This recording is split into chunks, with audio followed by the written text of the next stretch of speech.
J'ai décidé de dénoncer. Et j'ai décidé de sensibiliser en même temps. C'est la journée des pères. C'est la journée des pères. Donc vous, les hommes qui avez choisi, vous avez décidé de vivre avec les femmes. Prenez ces femmes-là comme le centre d'intérêt de vos vies. Tout doit passer par la femme que vous avez choisie.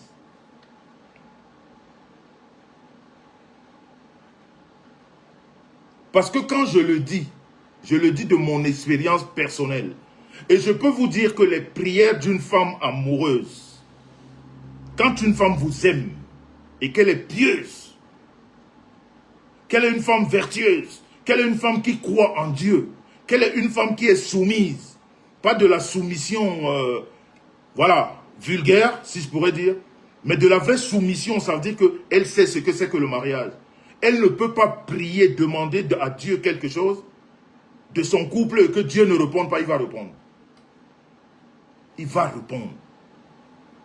C'est pour ça qu'on vous dit que la malédiction vient des femmes. Parce que quand tu fais du mal à une femme qui a voulu te faire du bien ou qui a passé du temps à te faire du bien, si cette femme-là décide de te maudire, elle va te maudire. La femme a une parole qui est très forte. Et c'est avec l'expérience qu'on comprend tout ça. C'est avec de l'expérience, quand on a du vécu, qu'on comprend tout ça. Et moi, je parle de mon expérience personnelle. Quand j'ai rencontré celle qui est devenue ma femme, je ne peux pas vous dire que quand je l'ai rencontrée, j'étais sûr que c'est ma femme, non. C'est pour ça qu'on a vécu 2 années. Chacun dans son coin. Et moi, je faisais les tours. Moi, je partais de la Suisse pour l'Allemagne. Même comme les tordus de la toile, même comme les ennemis du progrès, les ennemis de l'amour, des aigris, ceux qui n'ont reçu aucune éducation, ceux qui n'ont pas connu l'amour dans leur vie, chez des parents, ceux qui ont été élevés dans des conditions compliquées, passent leur temps ici, sur les réseaux, à mentir, à mentir et à mentir. Et malheureusement, il y a toujours des gens à les écouter. Je me demande comment ces gens font. Parce que quand vous avez en face de vous une femme ou un homme qui a menti, vous savez qu'il a menti, qui continue à mentir, et qui ment, et qui ment, et vous êtes des milliers à l'écouter, je me demande, ou c'est juste un perdant, ou c'est lui rappeler tout le temps que tu es un menteur. Parce que moi, je ne vois pas la nécessité d'écouter quelqu'un qui ment à longueur de journée, qui a menti hier, qui a menti aujourd'hui, qui continue à mentir et continue à l'écouter. Je ne vois pas l'intérêt. Ces personnes-là vous ont dit que la maison dans laquelle on est, ici, c'est une maison que ma femme a héritée de son mari. Ces personnes-là vous ont dit ça. Et pourtant, cette maison-ci, ma femme et moi avons déménagé ensemble ici. Parce qu'elle venait de 400 km d'une ville qu'on appelle Mainz, en Allemagne. C'est là-bas qu'on s'est connus. Mais ces gens vous ont fait croire ici que cette femme a hérité de cette maison. Et pourtant, elle n'a jamais connu cette ville avant de me rencontrer. Vous voyez la manipulation, l'aigreur, la méchanceté des personnes qui sont dans les réseaux, qui donnent des conseils, soi-disant des conseils. Une femme que tu as connue à 400 km. Et on ose vous faire croire que la maison dans laquelle vous vivez, c'est son héritage à elle. Et ces personnes-là parlent, elles n'ont aucun argument. Elles ne présentent rien que leur gueule à divulguer le mensonge. Elles n'ont que leur gueule à divulguer des bêtises. J'ai même connu certaines personnes qui vous ont dit que elles ont même un essai d'avocat, un cabinet d'avocats qu'ils enverraient ici pour m'expliquer que la star, mais ça n'est pas ma femme. Des gens que vous continuez à écouter, des menteurs patentés, à ne plus en finir. La honte de certaines ethnies, la honte de certaines tribus, vous les écoutez toujours. Les gens vous mentent et vous les suivez. On vient diffamer sur les vies des gens, vous n'avez aucune preuve, vous applaudissez. Et quand même vous parlez de ça, vous dites que tel avait dit que... J'ai écouté des gens dire, j'ai écouté des gens ici dire que j'entends quelqu'un parler de moi. Quelqu'un, ils étaient frères hier, hein. Ils étaient frères hier, hein. Écoutez, hein, ouvrez les oreilles. Ils étaient frères hier. Et il vous dit aujourd'hui, ou elle vous dit aujourd'hui que celui-là dit que je me confie à lui. Je ne me confie même pas à mes frères et à mes sœurs. Combien de fois à quelqu'un qui est éloigné de moi, que je n'aime, c'est-à-dire, est-ce que moi je peux me confier à cette personne? Mais ces mêmes personnes vous ont dit que nous autres, nous nous sommes confiés à elle. Comme elles sont nos frères, nos sœurs, nos parents. Menteur un jour, menteur patenté. La malédiction va vous suivre. La malédiction va vous... C'est-à-dire, vous êtes incapable de vous confier à vos soi-disant frères, neveux et tout. Mais c'est les autres qui n'ont aucun lien de parenté avec vous, qui se confient à vous. Des menteurs à ne plus en finir. Et les gens vous suivent. Les gens applaudissent. Les gens applaudissent. Vous oubliez que ce que vous avez fait hier est en train de vous suivre aujourd'hui. Et vous dites, non, je ne peux pas me confier à quelqu'un que je ne connais pas. Mais toi, tu es sûr que des gens doivent se confier à toi. La malédiction, vous allez vivre ça ici sur la toile. Vous allez voir ce que c'est que la force de la prière. Ici sur la toile. La force de la prière va se manifester ici sur la toile. Vous allez vivre ça en live. Je reviens sur ce que je vous disais. Quand j'ai rencontré ma femme, je n'étais pas sûr que c'est ma femme. On s'est fréquentés pendant 2 ans. Je faisais 400 km tous les week-ends. 400 aller, 400 retour. Parce que moi, je vivais à Bâle, en Suisse. Et de la Suisse à Mainz, du côté de l'Allemagne, ça faisait 400 km. J'ai fait ça pendant 2 ans. On a essayé de se connaître. J'ai même oublié un autre épisode. Les mêmes personnes tordues sont venues vous dire ici que ma femme gère les maisons closes en Suisse. Ma femme n'a jamais eu même un titre de séjour en Suisse. Elle n'a jamais habité en Suisse. Je dis bien, ma femme n'a jamais habité ne serait-ce qu'un seul jour en Suisse. Mais elle gère les maisons closes là-bas.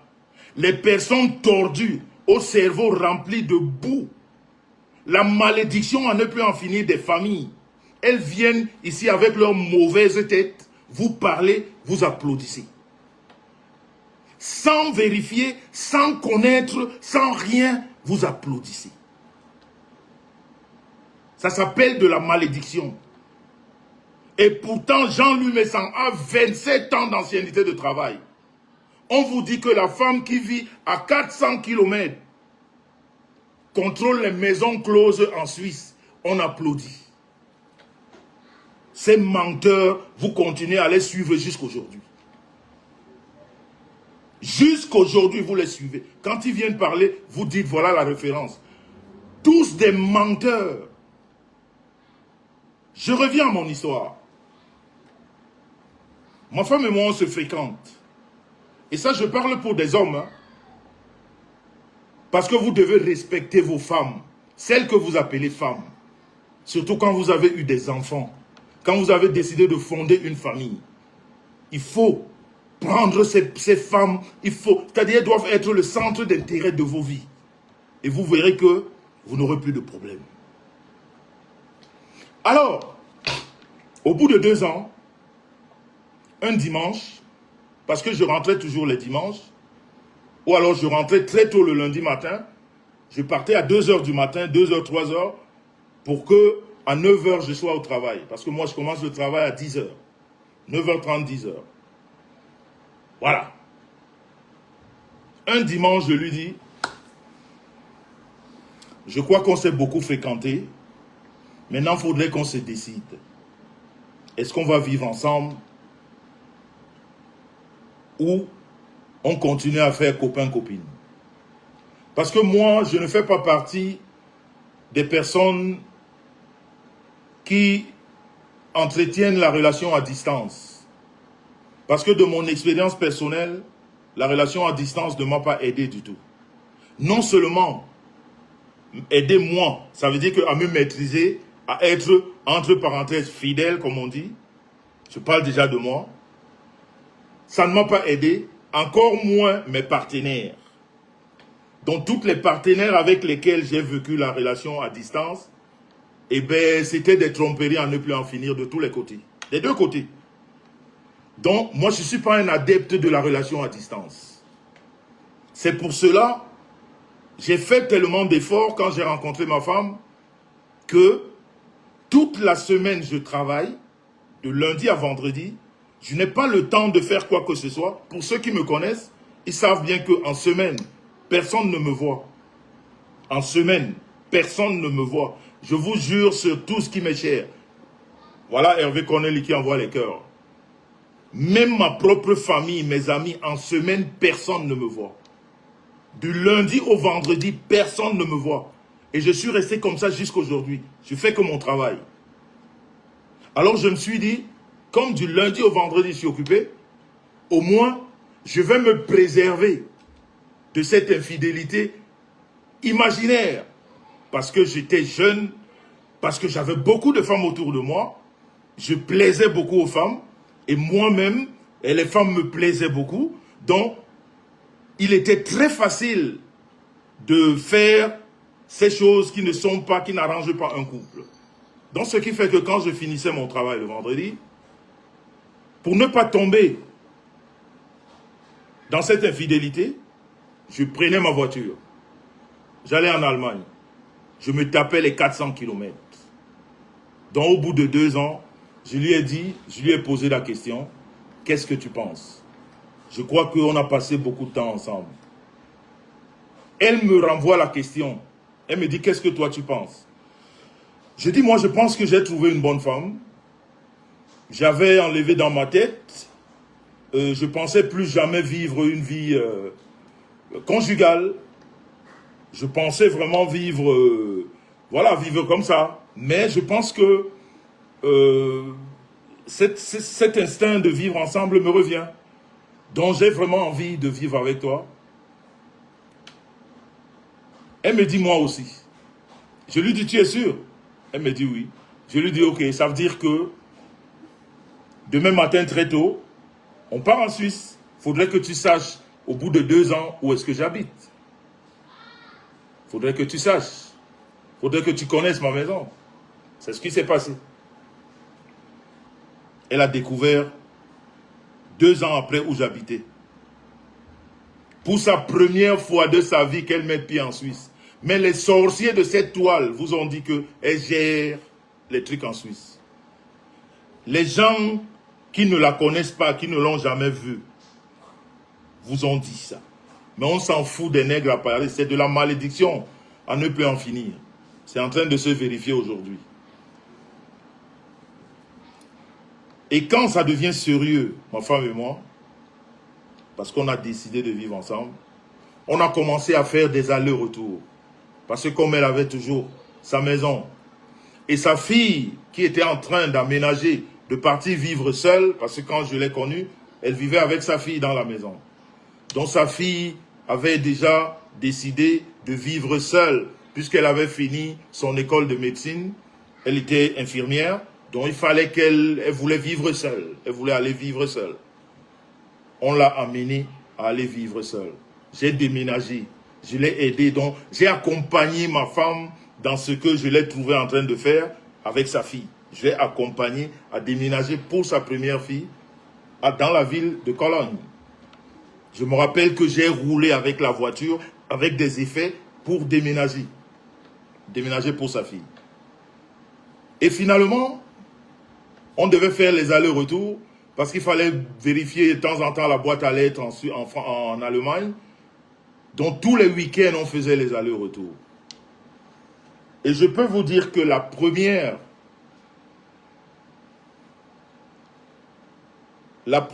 histoire que ma femme me raconte, qui pesait dans son cœur. Elle vivait avec ça tous les jours de sa vie. Mais elle est restée joyeuse. Personne ne le savait. Elle m'a dit, je vais t'ouvrir mon cœur. Puisque j'ai vu que tu veux aussi une vie, et moi aussi j'ai besoin de cette vie.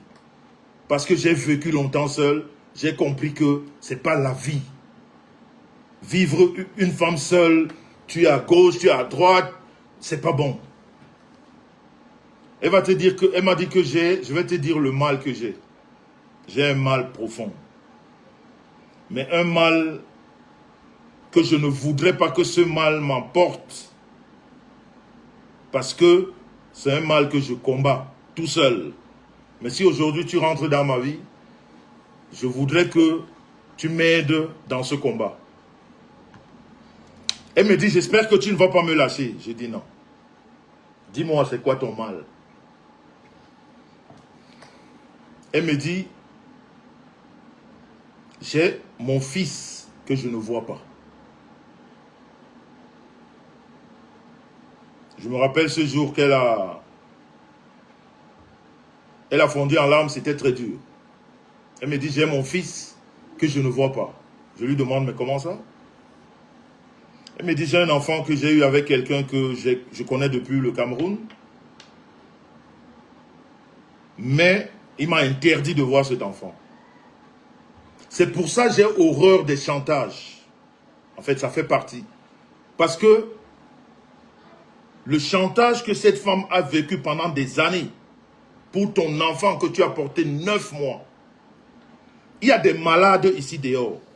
Nous vivons avec des malades. Nous vivons avec des gens qui sont détraqués. Quand elle m'a dit ça, moi, je n'ai pas compris. Je lui dis, explique-moi. Elle me dit, je lui dis, un enfant que tu as porté, elle me dit oui. On a commencé la procédure. Je lui ai dit, je vais te dire. C'était le premier acte que je pose avec ma femme. La prendre, l'amener à Paris. Prendre un avocat que je paye à mes frais. Pour ne pas le citer. Parce que moi, j'aime donner des exemples, des preuves. Pour ne pas le citer, Maître Fenze, qu'on connaît à Paris. Pour ne pas le citer, Maître Fenze, qui est reconnu par beaucoup à Paris. J'ai payé. J'ai dit non, on ne peut pas t'interdire de voir ton enfant. C'est pas possible. Comment ça se passe? J'ai dit comment ça se passe? Un enfant que tu as porté? J'ai payé Maître Fenze, on a commencé les démarches. Et je vous dis que ma femme et moi, on n'est pas mariés. Hein? On n'est pas encore mariés. On n'est pas encore mariés. Je paye. Maître Fenze rentre dans les démarches. C'était pas du tout facile. Parce que l'enfant était toujours mineur. C'était pas facile. Le monsieur, très compliqué. Quand on donnait un rendez-vous, il déclinait le rendez-vous. Quand il fallait aller voir l'enfant, il trouvait quelque chose. Il jouait avec la distance. Maître Fenze, à un moment donné, lui-même, il a dit à ma femme, écoute, ce monsieur, c'est un malade. Même la justice française, elle est nonchalante. Parce que même quand on le punit, il ne réagit pas. Quand on lui donne des sommations, il ne respecte pas.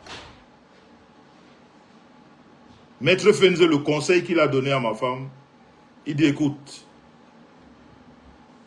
au lieu que vous continuez à dépenser autant d'argent, venir tous les jours, les allers-retours, tu as passé déjà beaucoup de temps à attendre. Attache encore ton cœur, comme on dit chez nous. Attache encore ton cœur, comme on dit chez nous. Laisse que ce gars devienne majeur. À sa majorité, on verra ce qui va se passer. Aujourd'hui, il est mineur. Il ne peut rien faire. il est sous le joug de son père, il ne peut prendre aucune décision, donc tu dois juste attendre. Il lui dit, c'est le conseil que je vous donne. Ma femme lui a dit, ok. Vous voyez une femme, ma femme, elle est toujours joyeuse, mais pourtant elle vit avec un mal profond. Et elle m'a dit, c'est pour ça que je voulais vous dire, il faut, quand vous avez une femme qui vous aime et que vous aimez, et qui prie Dieu, Dieu ne trompe jamais. Ma femme m'a dit, depuis que j'ai accouché ce garçon, je mets mes genoux par terre. Le conseil que Maître Fenze m'a donné, c'est le même conseil que ma mère m'avait donné. Ma mère m'avait dit, arrête de te battre, laisse que ce garçon grandisse. Quand ce garçon sera majeur, laisse voir comment lui-même va réfléchir dans sa tête. Parce que quand il est majeur, on n'a plus rien à lui dire. Laisse. Le conseil que Maître Fenze lui donne, sa maman lui avait déjà donné ça.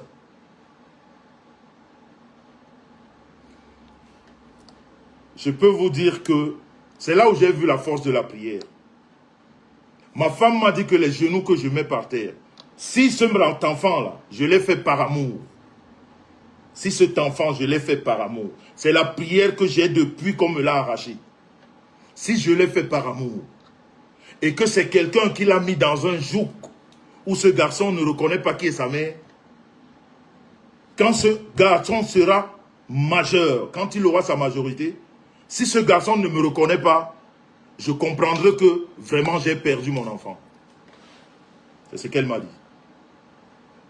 Elle me dit, là je comprendrai que j'ai vraiment perdu mon enfant. Et je peux vous dire que la prière de la star me sent tous les jours depuis que je la connais quand on se lève le matin. Parce que nous, on ne se lève pas sans prier. 5h30, Rev Biaye était dans cette maison, elle peut vous dire. Elle met ses genoux par terre tous les jours. Tous les jours. Et sa prière, c'était toujours sur ce garçon. Sa prière, c'était toujours sur ce garçon. Si c'est mon enfant, si c'est moi qui l'ai porté, si je l'ai fait par amour, on ne m'a pas forcé. Et qu'on me l'a enlevé, ce garçon retrouvera. Je peux vous dire que c'est là où moi-même j'ai vu la force de la prière. Quand ma femme, si vous vous rappelez très bien, parce que quand nous on parle avec des preuves. Pourquoi? Parce qu'on donne des conseils, on sensibilise, que les jeunes comprennent ce que la vie que nous vivons. C'est-à-dire, la vie c'est un éternel apprentissage. Et on apprend des aînés. On peut aussi apprendre des petits. Si vous vous rappelez, le prophète Mai est venu ici, en tout cas en France, au mois de novembre dernier. Ma femme et puis Rêve et beaucoup d'autres femmes sont allées à ce truc de prière pendant une semaine. Le prophète Mai lui a dit, Dieu a exaucé tes prières. Sans toutefois que ma femme ait raconté son histoire au prophète Mai, ne connaissait pas. Ce monsieur-là, à la fin de cette, comment on appelle ça, de cette session de prière qui a duré une semaine, il lui a dit, Dieu a exaucé tes prières. Tu as un enfant que tu ne vois pas depuis des années, tu vas le voir. Ma femme dit, c'est ma prière de tous les jours. Elle dit, tu vas le voir. Elle dit, tu vas voir cet enfant. Le prophète le lui dit. Et je peux vous dire que le cadeau le cadeau de Noël que ma femme n'a jamais eu, c'est de voir ce garçon arriver dans cette maison. Dans cette maison avec sa valise. Dire que je viens chez ma mère.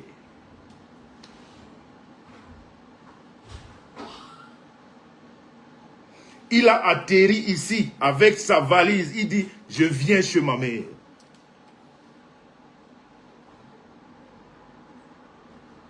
Je veux boire un verre d'eau, s'il vous plaît. Un moment.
Vous savez, c'est la fête des pères. C'est bien de faire les témoignages pendant la fête des pères. C'est très important. Donc le plus beau cadeau que Madame Messan a eu, c'est de voir son fils sonner là. On ne sait pas comment il a eu l'adresse. On ne sait pas comment ça s'est passé. Mais toujours est-il que il a dit à sa maman, je viens chez ma maman.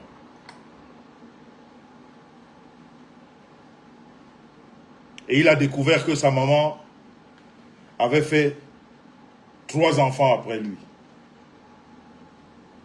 Rev Biaï était dans cette maison. Elle peut vous dire l'amour qu'il y a entre ces enfants qui ne se connaissaient pas. On ne s'amuse pas avec le lien de sang. Le sang.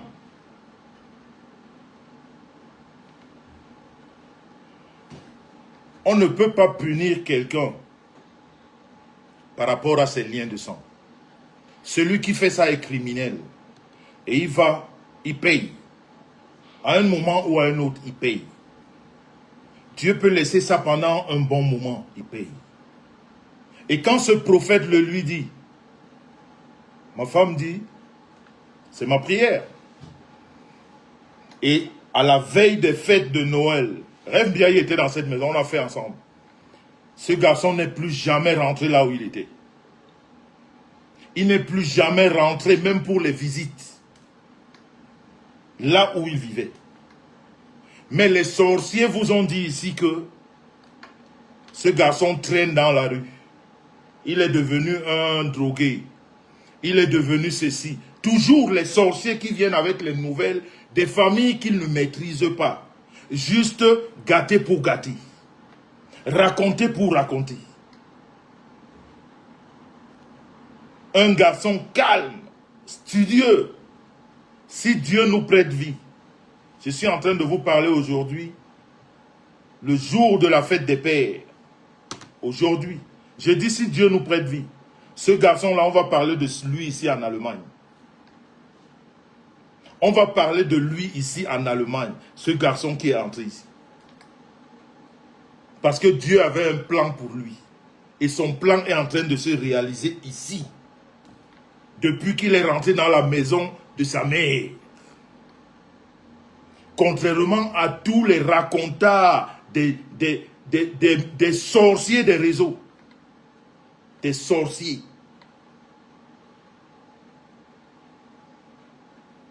Dans quelques années, les pieds, les genoux que sa maman a au sol, ici, on parlera ici en Allemagne de ce garçon. Et la cerise sur le gâteau, C'est pour ça qu'on vous dit le lien du sang, on ne rit pas avec. La fille aînée de ma femme, que nous avons déménagé quand j'ai rencontré ma femme. Juste l'amour, c'est-à-dire les liens de sang, c'est quelque chose. L'amour fraternel.